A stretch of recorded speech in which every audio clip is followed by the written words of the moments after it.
اعوذ باللہ من الشیطان الرجیم، بسم اللہ الرحمن الرحیم۔ ہم سورہ بنی اسرائیل کی آیت نمبر 80 سے شروع کر رہے ہیں۔ بسم اللہ الرحمن الرحیم۔ وقل، اور کہہ دیجئے یا کہہ دیں، ربی اے میرے پروردگار، ادخلنی داخل کر مجھے، مدخلا صدق داخل کرنا سچا، واخرجنی اور نکال مجھے، مخرجہ صدق نکالنا سچا، وجعل لی اور عطا فرما، من لدنکا اپنے پاس سے، سلطانا نصیرا غلبہ قوت مدد دینے والی۔ تو اب یہاں پہ ہم سمجھ رہے تھے کہ یہ جو آیت آ رہی ہے انشاءاللہ اس کو ہم سمجھنے سے پہلے دیکھیں، جب بات چل رہی تھی ہمیں پتہ چل رہا تھا کہ مکے میں حالات نبی صلی اللہ علیہ وسلم کے لیے انتہائی خراب ہو چکے تھے نا، تو ہجرت کرنا جیسے ناگزیر ہو گیا تھا کہ لازماً اب ہجرت ہونی چاہیے، لیکن اللہ کے رسول اللہ کے اذن کے بغیر ہجرت نہیں کرتے۔ تو اس وجہ سے نبی صلی اللہ علیہ وسلم اپنی دعوت اسی طرح کرتے رہے، اپنے مقام پر رہے، اور یہ پہلا موقع ہے جب آپ کو دعا کی تلقین کی گئی۔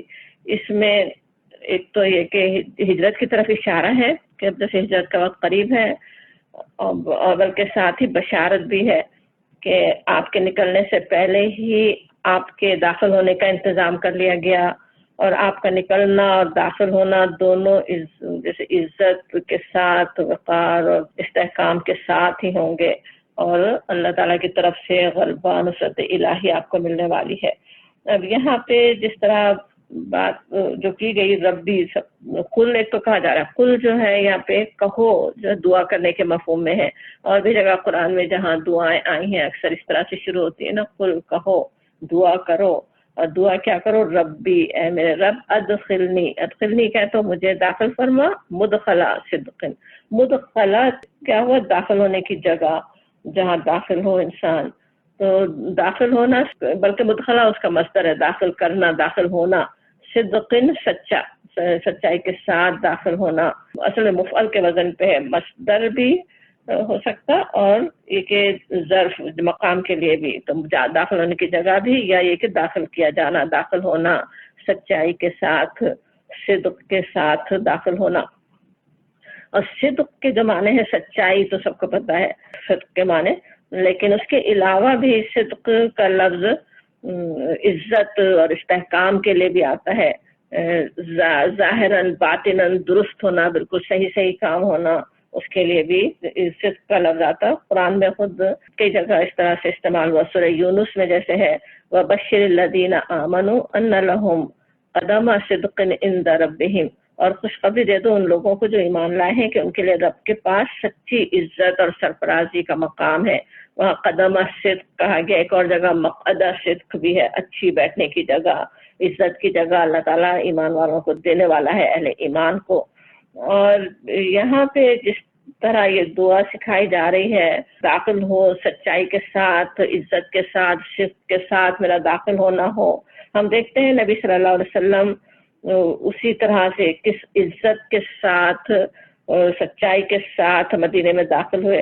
اہل مدینہ جو آپ صلی اللہ علیہ وسلم کے نہ رشتہ دار تھے نہ قبیلے سے تھے، اور انہوں نے کیسا زبردست نبی صلی اللہ علیہ وسلم کا استقبال کیا ہے، پرجوش استقبال۔ آپ کی ہجرت کے فیصلے سے پہلے ہی معاہدوں میں اپنی جان و مال نثار کر کے آپ کی حفاظت کے وعدے کر چکے تھے اہل مدینہ۔ نبی صلی اللہ علیہ وسلم سے یاد ہوگا جو بیعت عقبہ وغیرہ جو ہوئی تھی، اور مدینے کا ہر شخص، جب آپ آئے ہیں مدینہ تشریف لائے، تو ہر شخص آپ کو اپنے پاس مہمان رکھنے کے لیے بے چین تھا۔ جس سچائی کا پیغام آپ وہاں لے کر گئے تھے، کس طرح سے اس سچائی کو وہاں آپ پھیلا سکے۔ حضرت عبداللہ بن سلام رضی اللہ عنہ جو مدینے کے یہودی عالم تھے، جب انہوں نے نبی صلی اللہ علیہ وسلم کو مدینے آمد کے بعد پہلی دفعہ دیکھا، آپ کی بات سنی، تو وہ کہتے ہیں کہ میرے دل نے گواہی دی کہ یہ کسی جھوٹے شخص کا چہرہ نہیں ہو سکتا۔ کس طرح جیسے آپ کا وجود ہی ثابت کر رہا ہو کہ آپ سچے ہیں۔ اس میں پردیس میں آپ ہجرت کر کے وہاں پہنچے، دلوں پہ تک آپ نے حکومت کی، جو شہر یثرب تھا مدینہ النبی بن گیا، وہاں جا کر تو پھر جو عزت کا جو مقام ملنا تھا اللہ تعالیٰ نے اپنے رسول کو عطا کر دیا۔ لیکن ساتھ ہی عزت اور سچائی ہی کے ساتھ نکلنے کی بھی دعا بھی ہے نا. ویسے یہ بھی نوٹ کرنے کی بات ہے کہ پہلے مدخلہ سے کنارہ ہے، حالانکہ جب انسان نکلتا پہلے ہے پھر کہیں داخل ہوتا ہے نا، لیکن نکلنے سے پہلے آپ کو اطمینان دلا دیا جا رہا ہو، جیسے کہ دعا بھی وہی ہے، آپ کو دعا سکھائی جا رہی ہے، آپ اس طرح دعا کریں، اور دعائی میں بشارت ایک طرح سے ہے کہ وہاں انتظام ہو چکا ہے آپ کے لیے. اللہ تعالیٰ آپ کو عزت دینے والا ہے، آپ کے ساتھ دینے والا ہے، آپ کو وہاں غلبہ عطا فرمانے والا ہے. وہ سارے جیسے وعدے ہو رہے ہوں، اور پھر نکلنے کے بعد کہ اخرجنی مخرجہ صدقن، اور نکال مجھ کو، مخرجہ بھی اسی طرح مفعل کے وزن پہ، مصدر بھی نکالنا میرا، یا نکلنے کی جگہ جہاں سے میں نکل رہا ہوں وہ نکلنا میرا سچائی کے ساتھ ہو، صدقن خیر خوبی اور سچائی کے ساتھ ہو. اور ہم دیکھتے ہیں کہ وہ کس طرح سے مکے میں حالات کتنی ناقابل برداشت ہوئے، بلکہ ہوتے ہی چلے گئے، لیکن آپ نے خود سے اپنے قوم کو نہیں چھوڑا.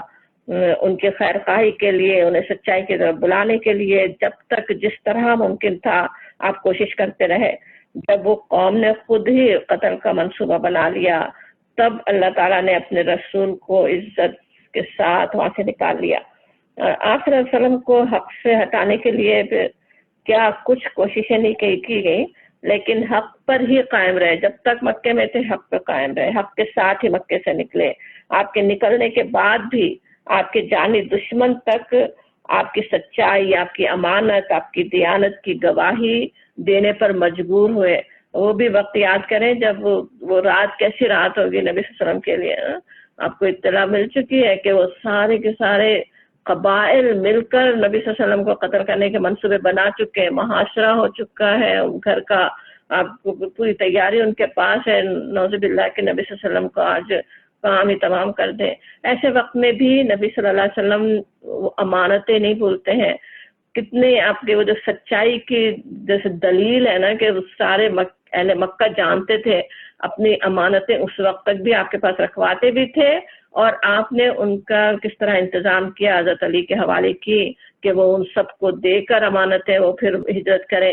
تو اور پھر پیچھے اسی طرح ظاہر ہے آپ کو سچائی کے ساتھ ہی یاد کیا گیا، کوئی آپ پہ کوئی الزام لگا نہیں سکتا تھا کسی بھی طرح کا. اور پھر کہا گیا کہ وَجْعَلْ لِي مِن لَّدُنكَ سُلْطَانًا نَصِيرًا، اور بنا دے میرے لیے سلطانا نصیرا. من لدنکا سلطانا نصیرا، من لدنکا کہنا کیسا ہے؟ جیسے میرے ہاتھ میں تو کچھ نہیں ہے، سامنے حالات سے کوئی امید نہیں ہے.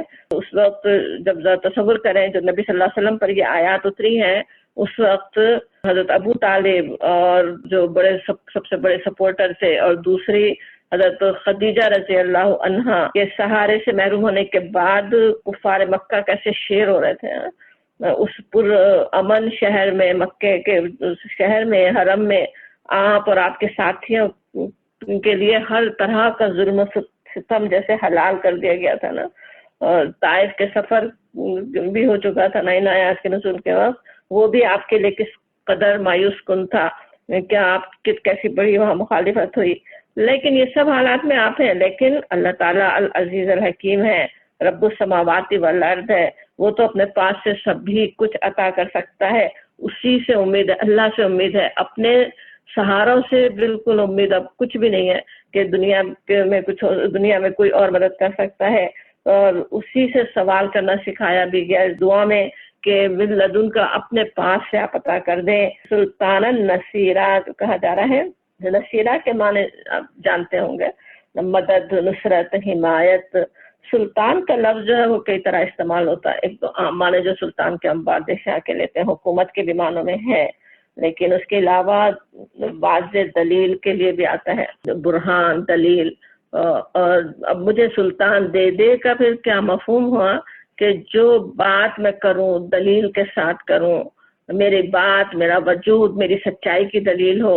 اور ویسا ہی تھا نا، ابھی جیسے یاد بھی ہم کر رہے تھے، پیارے نبی صلی اللہ علیہ وسلم سچ ہی بولنے والے تھے، اس کے لیے دلائل آپ کے پاس تھے آپ کی سچائی کے، خود آپ کا وجود اس پر دلیل تھا کہ آپ سچے ہیں، آپ کی بات سچی ہے. اور پھر سلطان کے ایک معنی زور اور قوت کے بھی ہیں، اور ایک معنی غلبہ اور اقتدار کے بھی. تو ایک ہم دیکھتے ہیں ایک طرف باطل پورا زور لگا رہا تھا کہ اسلام کو، نبی صلی اللہ علیہ وسلم کے پیغام کو مغلوب کر دے، دبا دے، مٹا دے، اور اس سے مقابلے کے لیے دعا سکھائی گئی کہ اللہ تعالیٰ اپنے پاس سے زور اور غلبہ عطا فرما دیں، قوت اور اقتدار کے ذریعے مدد فرما دیں. ایک ترجمہ اسی لیے ان الفاظ کا کہ وَاجْعَلْ لِي مِن لَّدُنْكَ سُلْطَانًا نَصِيرًا جو ہے وہ یہ بھی کیا گیا کہ اللہ اپنے پاس سے مجھے ایک مددگار قوت نصیب فرما، کہ ایسی قوت جو مدد کرنے والی ہو. وہ قوت کس طرح اللہ تعالیٰ نے عطا فرما دی نا، انصار کے ذریعے سے اللہ تعالیٰ نے آپ کو وہ قوت عطا فرمائی. معرف القرآن میں ترجمہ ان الفاظ کا آتا ہے کہ مجھے اپنے پاس سے ایسا غلبہ دیجیے، یعنی کفار پر، جس کے ساتھ آپ کی نصرت، آپ کی مدد ہو، یعنی انسان بھی ہو مدد کرنے والے، وہ غلبہ آتا ہو، حکومت آتا ہو، اقتدار آتا ہو جائے. اب یہاں پہ یہ بہترین دعا اللہ تعالیٰ نے اپنے محبوب نبی صلی اللہ علیہ وسلم کو ہجرت سے پہلے سکھائی نا. اس کا ایک ایک لفظ کس طرح سے قبول ہوا، اس کی وجہ سے یہ بھی سمجھا گیا کہ دعا کے پیرائے میں اصل میں تو نبی صلی اللہ علیہ وسلم کو آپ کی زندگی کے اس پر خطر دور میں ایک عظیم بشارت دی گئی کہ، اور دنیا نے دیکھ بھی لیا کہ وہ بشارت کس طرح سے پوری ہوئی. مدینے میں داخلہ آپ کا کس عزت اور احترام کے ساتھ ہوا، مکے سے اللہ تعالیٰ نے کس طرح سے آپ کو عزت کے ساتھ نکالا، اور اس میں یہ کہ پورا شہر مل کر اپنی ساری کوششوں کے باوجود آپ کا بال بیکا تک نہیں کر سکا، بلکہ 20-21 سال کے بعد آپ کی سچائی کی تصدیق کر کے ایمان لانے والوں میں شامل ہوئے وہی اہل مکہ. اور پھر اللہ تعالیٰ نے نبی صلی اللہ علیہ وسلم کو مدینے میں کیسا اقتدار عطا فرمایا، ساری باطل قوتیں مغلوب ہوتی چلی گئی ایک کے بعد ایک. اور پھر ایک وقت آیا کہ آپ کا اقتدار پورے عرب پر قائم ہو گیا، اور بلکہ آپ صلی اللہ علیہ وسلم کے پیروں پوری دنیا میں اقتدار کے جھنڈے گاڑتے رہے. اس دعا کو سمجھتے ہوئے ہم نے ابھی مدخل سے مدینہ مراد لیا، مخرج سے مکہ مراد لیا، کہ ہجرت کی دعا ہجرت سے پہلے آپ کو سکھائی گئی. لیکن یہ دعا نبی صلی اللہ علیہ وسلم کے ذریعے سے ہم سب کو بھی سکھائی گئی ہے، اور اس کے کئی معنی لیے بھی جا سکتے. اور ہم ہر وقت جیسے یہ دعا پہ جتنا غور کریں لگتا ہے کتنی ہمارے لیے، ویسے بھی قرآن کی دعائیں بڑی رحمت ہے نا ہمارے لیے. اللہ تعالیٰ نے خود بتا دیا کہ مجھ سے کیسے مانگو، میں کیسے سننے والا ہوں، ان الفاظ میں مجھ سے مانگو. تو اسی طرح سے یہ بھی دعا ہے نا. اب اس میں ہم مدخل اور مخرج کچھ بھی سوچ سکتے ہیں، جیسی ہماری ضرورت ہو، جو ہماری حاجت ہو. سمجھیں ایک ملک سے دوسرے ملک جا رہے ہوں، اور ایک شہر سے دوسرے شہر جا رہے ہیں، نقل مکانی کر رہے ہیں، ایک محلے سے دوسرے محلے میں جا رہے ہیں، ایک گھر سے دوسرا گھر میں جا رہے ہیں، گھر سے جاب کے لیے نکل رہے ہوں، کسی اور کام کے لیے جا رہے ہوں، کہیں ایک جگہ سے نکل کر دوسری جگہ، یہاں تک کہ اسٹور بھی جا رہے ہوں، سمجھے شاپنگ کے لیے جا رہے ہوں، اپنے کاموں سے جا رہے ہوں. وہاں بھی ہم نہیں چاہتے کہ کوئی ہمارے ساتھ بدتمیزی سے پیش آئے، کوئی غلط الزام لگا دے، کچھ اور کوئی غلط چیز ہمارے ساتھ ہو جائے.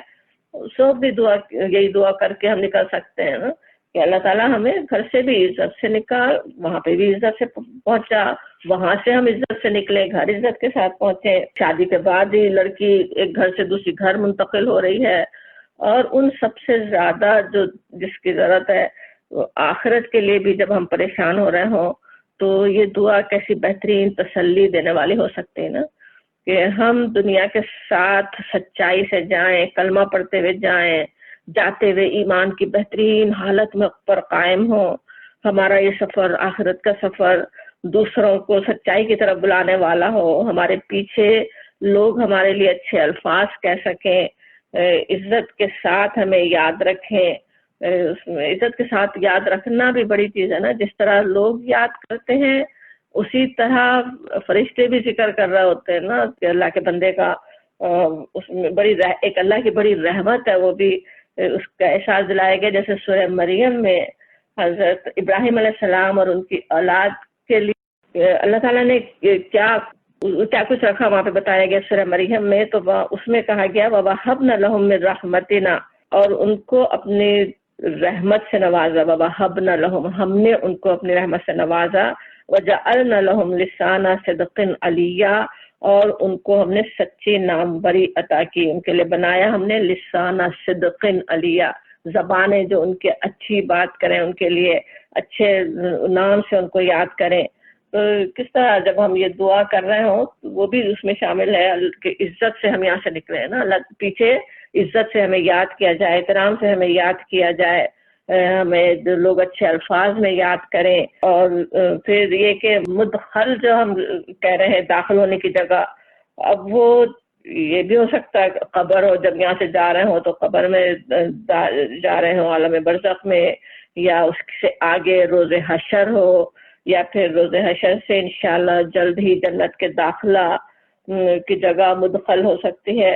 ہر جگہ کے لیے اپنے رب سے ہم دعا کر سکتے ہیں، عزت سے نکلے، عزت سے وہاں داخل ہوں، اور وَاجْعَلْ لِي مِن لَّدُنكَ سُلْطَانًا نَصِيرًا۔ یہ دعا میں خاص طور پہ یہ ہے نا کہ ہم اپنے اوپر نہیں بڑا کوئی بھروسہ کر رہے، اپنے اعمال پہ کچھ غرور نہیں ہے۔ جب ہم آخرت کی دعا کر رہے ہیں ہمیں پتہ ہے کچھ بھی ہمارے ہاتھ میں نہیں ہے۔ قبر میں سوچیں کیا بے بسی کا تصور ذہن میں آتا ہے نا، انشاءاللہ تعالیٰ عذاب پانے والوں میں شامل نہ ہو، سختی تنگی کچھ نہ ہو، مطلب کیا انسان کچھ بھی نہیں کر سکتا نا، صرف اللہ تعالیٰ پہ بھروسہ، اللہ سے مانگ رہے ہیں، اللہ تعالیٰ اپنے پاس سے ہماری مدد کر دے۔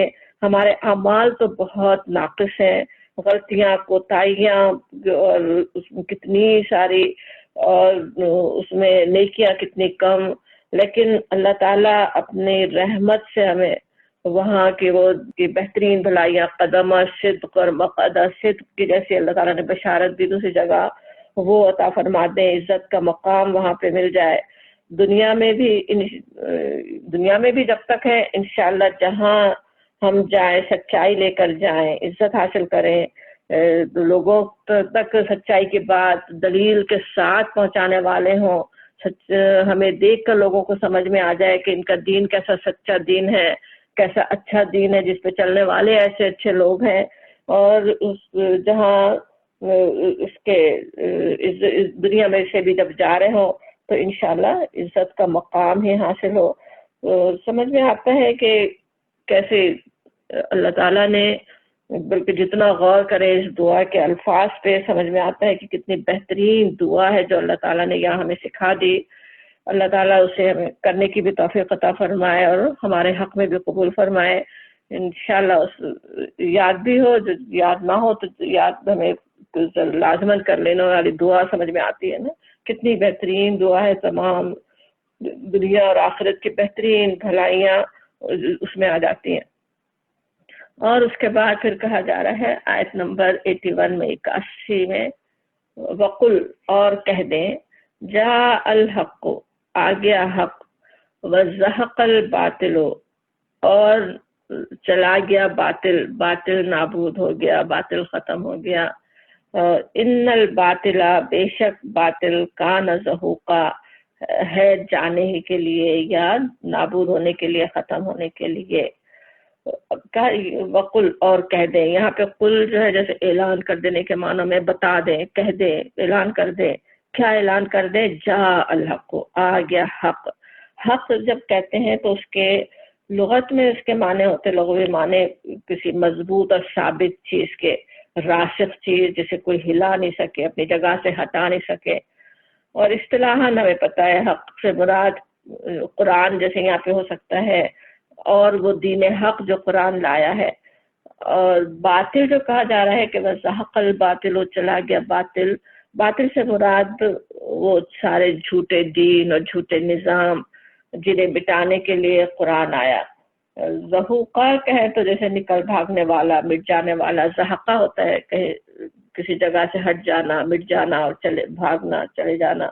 تو زہوقہ وزہق الباطل کہا جا رہا ہے کہ اور باطل ہو گیا، چلا گیا باطل ہو جیسے نابود ہو گیا باطل کہا جا رہا۔ اب یہ بات بھی دیکھیں جب کہی جا رہی ہے، ابھی ہم یاد کر رہے تھے نبی صلی اللہ علیہ وسلم کس سچویشن میں تھے، مسلمان کس سچویشن میں تھے، کیسے حالات تھے، اور انتہائی جس میں یہ ہجرت کی دعا اوپر جیسے سکھائی گئی، اور انہی نازک حالات میں اب یہاں حق کی فتح اور باطل کی شکست کے اعلان کا آپ کو حکم ہوا. اس سے پہلے کی بھی دعا، ویسے دعا سے پہلے والی جو آیت تھی پچھلی کلاس میں ہم نے پڑھی، وہاں پہ نبی صلی اللہ علیہ وسلم کے لیے بڑی بشارت تھی نا، مقام محمودہ کی، آخرت کی. دنیا کبھی بھی نہیں تھا مقام محمود کے بہترین مقام اللہ تعالیٰ آپ کو عطا کرنے والا ہے. اور یہاں پہ پھر بشارت اس دنیا کی فتح کی، اس دنیا میں آپ کے غلبے کی وہ بشارت یہاں پہ آ رہی ہے. اور کہا جا رہا مکے کا ہمیں پتہ ہے کہ کس طرح وہ اکثریت انکار پہ اڑی ہوئی ہے. جو مسلمان ہوئے وہ بھی مکے میں رہ نہیں سک رہے تھے، ان کا دو بھر ہو گیا تھا نہ رہنا. اکثریت ہجرت کر ہی چکی تھی، نبی صلی اللہ علیہ وسلم کی جان ہر وقت خطرے میں تھی. ایسے وقت میں آپ صلی اللہ علیہ وسلم کو حکم دیا جا رہا کہ آپ سنا دیں، حق آ گیا اور باطل مٹ گیا. اب یہ سوچے اگر یہ بات کہنا جو نہیں سمجھتا ہو کہ یہ اللہ کی طرف سے اللہ کا کلام ہے جو سنایا جا رہا ہے، وہ تو کیسے اور مذاق اڑا سکتا ہے نا کہ یہ کیسی بات ہے، کہاں حق آیا وہ کہاں نظر آ رہا ہے، کہاں باطل. وہ جو 360 بت بیٹھے ہوئے ہیں اس وقت حرم میں، مسجد الحرام میں، اور یہاں پہ کہا جا رہا ہے کہ باطل مٹ گیا. لیکن یہی بات ہم پیچھے کی صورتوں میں بھی دیکھتے ہیں کئی طرح سے سمجھائی گئی.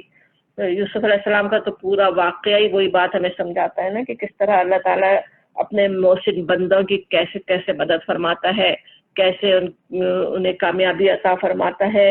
دنیا کے دیکھنے کے لیے تو وہ کنویں میں ڈالے جا رہے ہوں، وہ کہاں جیل میں ڈالے جا رہے ہوں، لیکن جیسے قدم ان کے جو سلطنت کی طرف بڑھ رہے تھے، انہیں اللہ تعالیٰ سلطان النصیرہ آگے جا کے عطا ہی کرنے والا تھا.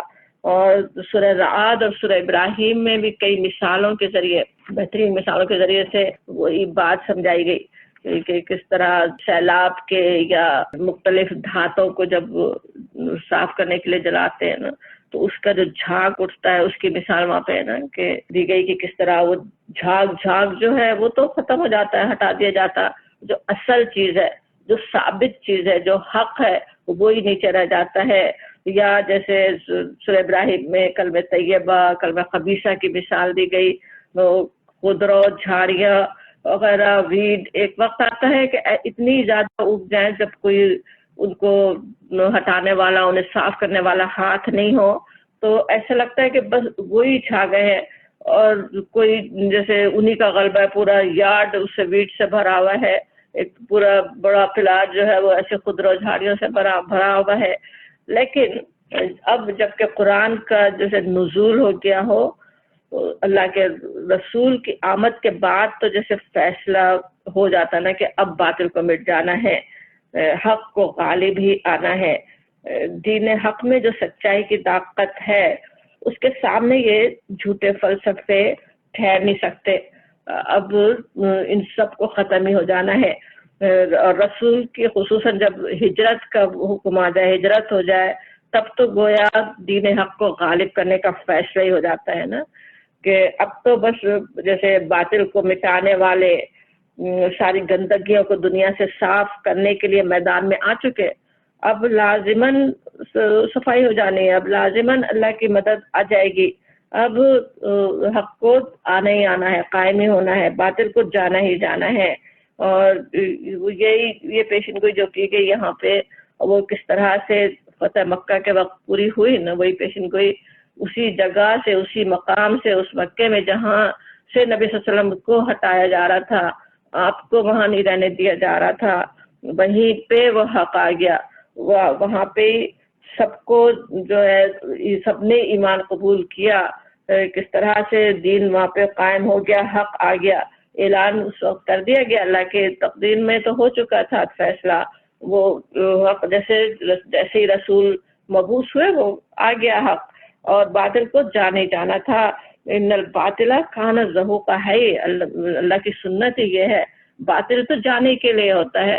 باطل میں کوئی جس طرح ایک ویڈ کے اندر کچھ طاقت نہیں ہوتی کہ اندر جا کے جڑیں پھیلائے، ایک جھوٹ کے جیسے ہم اردو میں کہتے ہیں پاؤں نہیں ہوتے، بالکل اسی طرح جھوٹے فلسفے، جھوٹے نظام وہ کتنے ہی ایک وقت میں پھیلے نظر آئے، لیکن کچھ ان کے اندر طاقت ہے نہیں حق جیسی.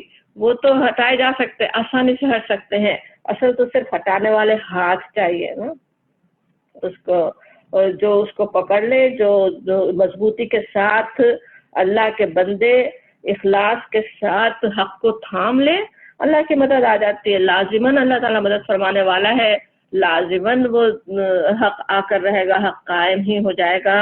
اس وقت کے لیے تو بات ہی لیکن ہم سب کے لیے بھی اس میں اسی طرح سے تسلی ہے نا، اسی طرح سے حق کو تھامے، حق کو پکڑے، حق پہ قائم ہو، قائم رہے. اللہ کی مدد آنے والی ہے، باطل ختم ہی ہونے والا ہے، اور ضرور ہوگا. جتنا اخلاص ہوگا حق کو قبول کرنے والوں میں، اتنی بڑی مدد اللہ کے پاس سے آ جائے گی. وہ اطمینان دلایا جا رہا ہے.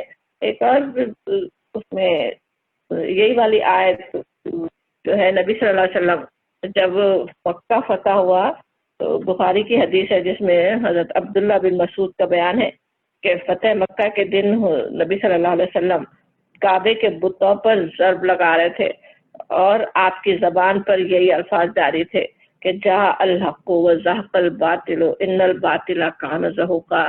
نبی صلی اللہ علیہ وسلم خود اس آیت کی سچائی کو، اس آیت کو پورا ہوتے ہوئے دیکھ رہے تھے نا. اور بھی دوسری بھی ایک آیت ہے جو آپ فرما رہے تھے وہاں پہ اس وقت، جا الحق وما یبدئ الباطل وما یعید، کہ حق آ گیا اور باطل مٹ گیا، اور جیسے وہ دوبارہ آ نہیں سکتا باطل. تو انشاءاللہ تعالیٰ اس ہمیں یہ کیسی امیدیں دلاتی ہیں نا اللہ کی آیات، کہ حق پہ پورا یقین ہو، اور پورا یقین ہو کہ باطل مٹ سکتا ہے، مٹا سکتا ہے. اللہ تعالیٰ کے قدرت سے کیا بعید ہی کیا ہے. اور پھر کہا جا رہا ہے اور آیت نمبر 82 سورہ اسراء، سورہ بنی اسرائیل ہم پڑھ رہے ہیں، اور ننزل، ہم نازل کرتے ہیں، من القرآن، قرآن سے، ما جو ہوا وہ شفا ہے، و رحمت اور رحمت، للمؤمنین، مومنین کے لیے، ولا اور نہیں، یزید الظالمین، نہیں بڑھتا ظالموں کے لیے، الا مگر خسارہ، مگر نقصان. اور لیکن اس سے ان کا کیا ہے، جو ظالمین ہیں وہ تو بس خسارہ ہی حاصل کرتے ہیں.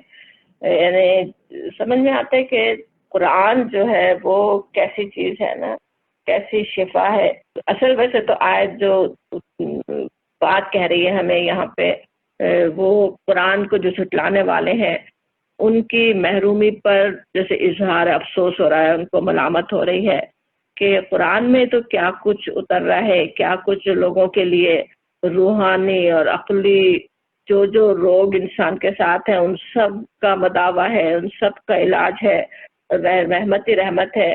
لیکن وہ جو اپنے جانوں پہ ظلم ڈھالنے والے ہیں، وہ یہی چیز ان کے لیے مزید خسارے کا باعث بن رہی ہے، مزید خسارہ ہو رہا ہے. اور اس کے مقابلے میں جو اس قرآن کو مان لے، اپنا رہنما بنا لے، ان کے لیے تو پھر بس رحمت ہی رحمت ہے. اور ہر طرح کی جو بیماریوں کے لیے، دینی، اخلاقی، نفسانی، معاشرتی جو بھی بیماریاں ہوں، ان سب کا علاج اس میں ہے.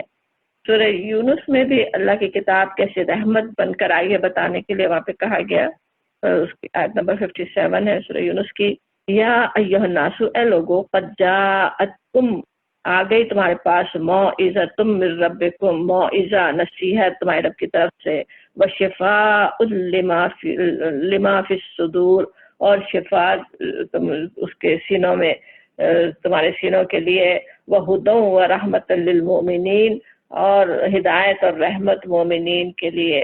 اب وہاں پہ دل کہا گیا کہ دلوں کے لیے شفاء لما فی الصدور، جو سینوں میں ہے اس کے لیے شفا ہے. سینے میں کیا دل ہے نا، اور دل کو قرآن میں جو ہے وہ جیسے شعور، بصیرت، عزائم اور اعمال کی نیتوں کا جیسے مرکز ہے نا، وہی اسی طرح سے قلب کا ذکر آتا ہے قرآن میں. ایمان اور تقویٰ بھی دل میں ہے، کفر و نفاق کی بیماری بھی، بیماریاں بلکہ کتنے قسم کی، حسد، ریا، مایوسی، نا امیدی، وہ سبھی کچھ دل کی بیماریاں ہیں نا، ان سب کا علاج ہے. ابھی اور یہاں بھی سورہ بنی اسرائیل کی آیت میں شفا کہہ دیا گیا، ہر طرح کی شفا، ہر قسم کی شفا اس میں آ رہی ہے. اس کے دل کی بیماریوں کی بھی شفا، ہر انسان کی، ہر معاشرے کی خرابیوں کی، اس کے بلکہ پوری دنیا کے فساد کا علاج بھی اسی قرآن میں ہے. اور بیماری کہیں تو بیماری ایک تو جسمانی ہوتی ہے نا، اور دوسری روحانی بیماری، سبھی اس میں شامل ہے. دونوں کا تھوڑا سا لنک بھی ہے. روحانی بیماریاں سے بھی جسم کے اندر بھی بیماریاں آ رہی ہوتی کبھی، تو وہ سبھی کچھ ٹھیک کرنے والا ہے. لیکن اصل چیز تو وہ ہے جو بتائی جا رہی کہ تمہارے لیے اس میں کیا کچھ ہے، کیسی شفا ہے. انسان سوچے جب مذہب بگڑ جائے، مذہب کو بھول جائے، اس کے اللہ کی بندگی سے نکل جائے، تو کیسی کیسی بیماریاں پکڑ لیتی ہیں نا ان کو. کتنی چیزیں آ سکتی ہیں، اور کتنی خود انسان ہی کو تکلیف دے رہی ہوتی ہے نا. سوچیں کہ حسد جیسی ایک بیماری کا بھی نام لے لیں، کتنی انسان کو اذیت دینے والی چیز ہے. جو اس کے شرک اور کفر اور جو نفاق، یہ ساری بیماریاں کیسے انسان کو جہنم میں لے جانے والی بیماریاں ہیں نا. اور ان سب کی شفا اس میں ہے، ان سب کے لیے رحمت ہے. وہ سورہ یونس کی آیت جب ہم یاد کر رہے تھے کہ سجاءتکم آتا ہے، آ گئی، اللہ تعالیٰ نے اتنی رحمت کر دی. قرآن اتر گیا، قرآن نازل ہو گیا تمہارے پاس، لیکن اس سے فائدہ کون اٹھاتے ہیں؟ شفا تو ہے، ہر طرح کی شفا ہے. ہر معاشرے کی ہر خرابی کو دور کرنے، دنیا کے سارے فساد کو دور کرنے کا علاج اس میں ہے. لیکن فائدہ شفا، وہاں پہ شفاء للمومنین جیسے کہا گیا، ہدی و رحمت للمومنین کہا گیا نا اس آیت میں، کہ یہاں پہ بھی ہے شفاء و رحمت للمومنین. مومنین کے لیے وہ شفا ہے جو ایمان لاتے ہیں، جو خود اس کتاب کو اپنا رہنما بنا لیں، اس کتاب کو ماننے کے لیے تیار ہوں، اس کتاب کے احکامات پر عمل کرنے کے لیے تیار ہوں، ان کے لیے وہ شفائی ہے. اور اس کے مقابلے میں ولا، اور نہیں یزید الظالمین الا خسارہ، اور جو لوگ نہیں زیادہ کرتا ظالمین کے لیے مگر خسارہ. اسی قرآن سے وہ جو کچھ لوگوں کے لیے اتنی رحمت ہے، اتنی شفا ہے، وہ کچھ لوگوں کو مزید خسارہ دینے کا باعث بنتی. یزید زیادہ کرتا ہے خسارہ، کہ وہ زیادہ کس طرح سے ہو جاتا ہے نا. ایک تو ہے نا کہ جب کتاب جب تک اتری نہیں ہے، کتاب ہے نہیں اگر پاس، تو انسان جانتا نہیں ہے، جاہل ہے، اس کو کچھ نہیں پتا ابھی نا. حساب بھی اللہ تعالیٰ ان سے مختلف قسم کا لے سکتا ہے. لیکن ایک انسان جانتے بوجھتے پتا ہو، اور اس کے بعد اس کے پاس شفا ہے. سوچے کسی ایک مرض میں ہو، اس کی دوا سامنے ہے، لوگ کھلانا چاہ رہے ہیں، اور انسان اس کو نہیں کھا کے خود بھی اپنی بیماری میں رہنا پسند کرے، تو کتنا بڑا خسارہ ہے نا، زیادہ خسارہ ہے نا. کہ دوا ہے مگر نہیں استعمال کر رہا ہے، دوا ہے مگر اس سے فائدہ نہیں اٹھا رہا ہے. بالکل اسی طرح سے وہ جو اپنی جانوں پہ ظلم کرنا کیا ہے، اس پہ کار کرنا، کتاب کو نہ ماننا، تو وہ جو یہ کر رہے ہوں تو وہ کتنا بڑا خسارہ ہے. ذرا سوچیں، ایک چھوٹی سی سیل کو انسان مس کر لے تو افسوس کر اسے ہاتھ مل رہا ہوتا. ایک بڑی بچت کا کوپان جو ہے اس کو ایکسپائر نہیں کرنا چاہتا، استعمال کر لینا چاہتا ہے. اور یہ دنیا اور آخرت کی ساری بھلائیوں کی جو ضمانت دینے والی کتاب ہے اللہ کی، کہ قرآن، اور خصوصاً اہل ایمان کے تو گھروں میں بھی رکھا ہوا ہے، بڑی اچھی جگہ، بلند جگہ رکھا ہوا ہے. اس کی عزت بھی کرتے ہیں، بلکہ اس سے آگے بڑھ کر اسے پڑھنے پڑھوانے کا بھی اہتمام بھی چاہے کرتے ہوں.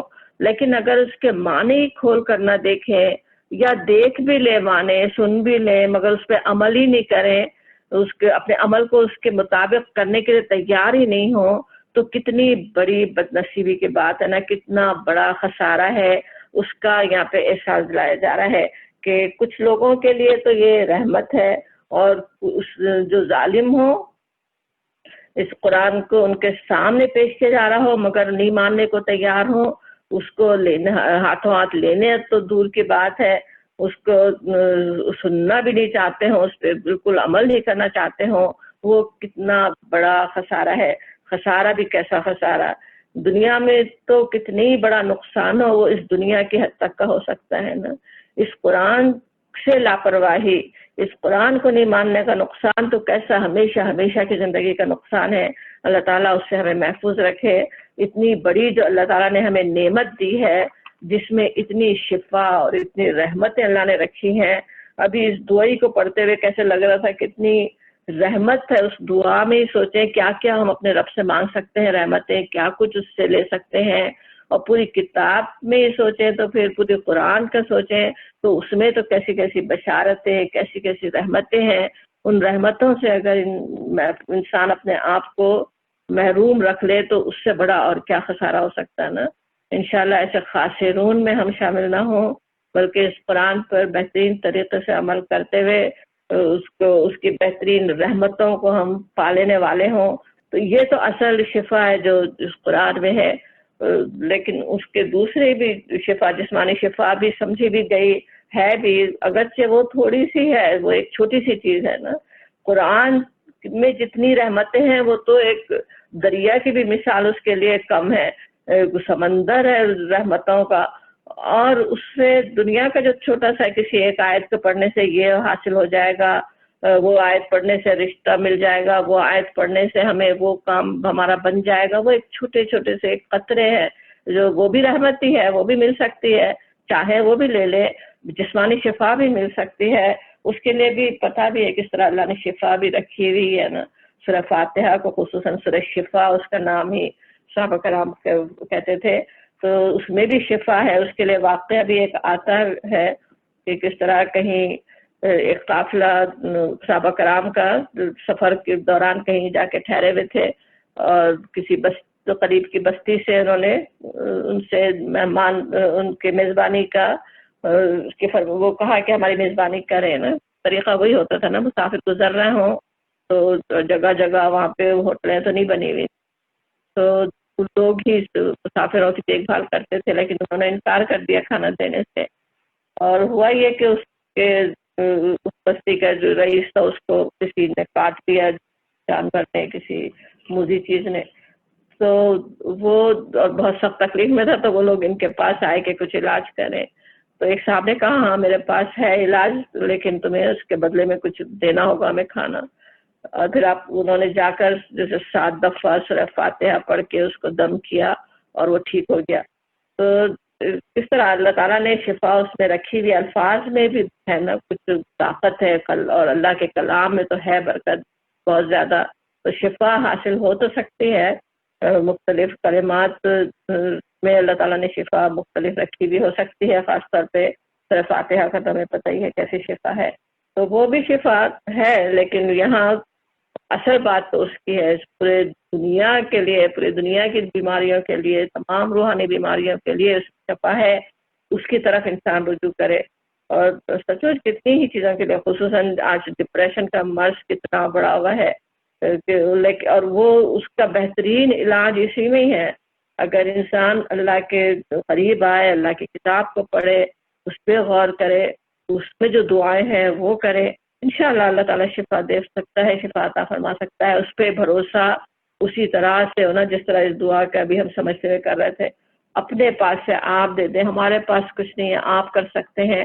اتنی بالکل اپنے آپ کو اللہ کے حوالے کر کے اللہ سے مانگے، اللہ تعالیٰ شفا دینے والا ہے.